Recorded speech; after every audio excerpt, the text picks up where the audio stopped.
All right, today we're going to jump into some really powerful ideas from Jordan Peterson's book, 12 Rules for Life. We're breaking it all down based on a great infographic that gets right to the heart of his principles. So let's just start with the biggest question of all. One we've all asked ourselves, right? What is true happiness? What does it actually mean to be happy? Is it that big, exciting feeling? Is it about crushing your goals? Or is it maybe something totally different? Well, the source material for this whole explainer gives a really fascinating perspective on this, and it might just flip what you think you know. It's kind of like a roadmap, not just for being happy, but for building a life that feels meaningful.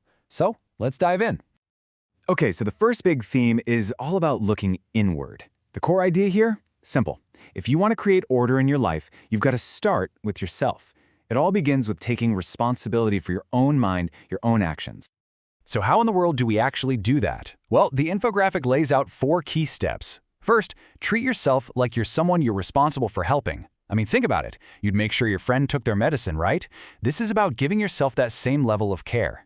Then, it's about owning what you want, being really honest with yourself. And once you know what that is, you gotta have the courage to say it, to speak your truth. And when you do that, that's where real, genuine confidence comes from.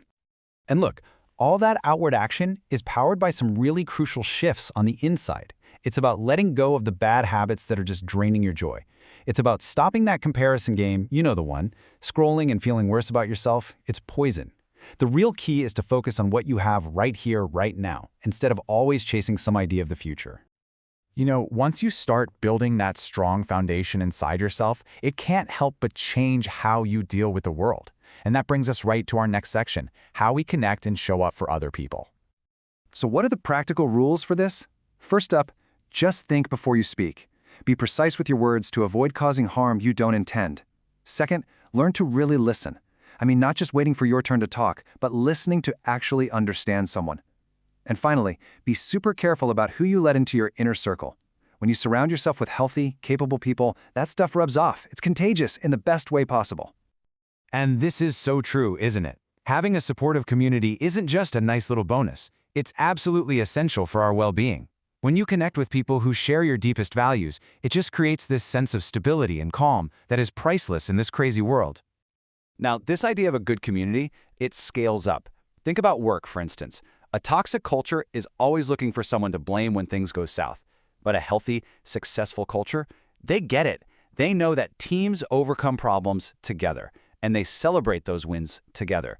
Moving away from that blame game is absolutely everything. So we've gone from connecting with our peers to now looking at our responsibility for the future. This next part explores how we find meaning and create a legacy by helping shape the next generation. And the infographic gives 6 incredibly down-to-earth pieces of advice here.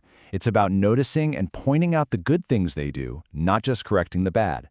It's about teaching them to stand up for themselves, but also how to share and how to listen with respect. And then there are the real-life skills, right? Like how to manage money and even how to eat mindfully. It's a whole package for guiding them to become good, capable people. And believe it or not, all of this brings us full circle. Right back to that huge question we asked at the very beginning. After all these rules for making your life better, what kind of happiness are we even aiming for? Here's the surprising answer. Real happiness isn't that loud, flashy, fireworks show kind of joy we see in movies. And honestly, thinking that we're supposed to feel that way all the time, that's just a recipe for feeling like a failure. So, the big takeaway is this. True happiness is found in the quiet moments. It's that restful contentment that happens in between all the big dramatic life events. It's peace. It's calm. It's not a constant party. And when you redefine it like that, suddenly happiness feels a whole lot more achievable, doesn't it? So with all these ideas swirling around, I want to leave you with one final thought. If you had to pick just one of these principles, one rule to start applying to your life tomorrow morning, which one do you think would make the biggest, most positive change for you?